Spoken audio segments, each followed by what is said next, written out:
and complacency from the Celtic hierarchy, and that has led to incompetent decisions and really poor decision making. And I don't know how many times I've sat on here and talked about Kyogo, for example. Yeah. What do you mean arrogance? Well, I think that comes maybe from being too comfortable, from winning a lot, and that's what Celtic have done, and just thinking that Celtic will have enough to go through in the qualifier. That's the way it's absolutely seemed. And then poor decision making, not getting a replacement in for Kyogo. Said many times Brendan demanded a replacement in January. Well, they didn't even get one in, an adequate one, in the summer. And then the Nicholas Kuhn thing, absolutely crazy when you think about it. This is a guy who really should have been told, well, okay, you can go, okay, you want to leave, that's fine, but go after the Champions League qualifier.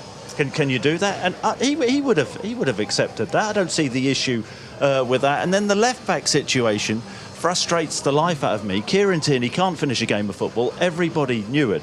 And Celtic don't have an adequate replacement to play the last sort of 15-20 minutes in games. Poor old Liam Scales is sort of being shipped out there in that position, and people are expecting things from him which he's not capable of. Celtic brought in Imura, and I think Brendan said he's not at the level.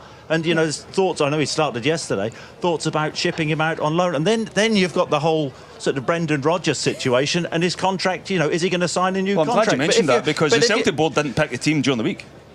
Right. Okay. They didn't pick the team during the week. But it's about, so the £11 million Engels again on the bench. Okay. Yeah? Trusty, the £6 million defender again on the bench. The £9 million striker whipped at half time. Okay. Yeah. Who signed them? Well, okay. Well, Brendan Rodgers may have signed them, or the club signed them. But the whole point is so can he be trusted to go back to the market? Celtic. Well, is Brendan Rodgers signing the players? Do we really know that? Who signed Inamura then? He's a manager. So if Brendan signed Inamura and had the final say on Inamura, why is he talking about him being shipped out on loan then?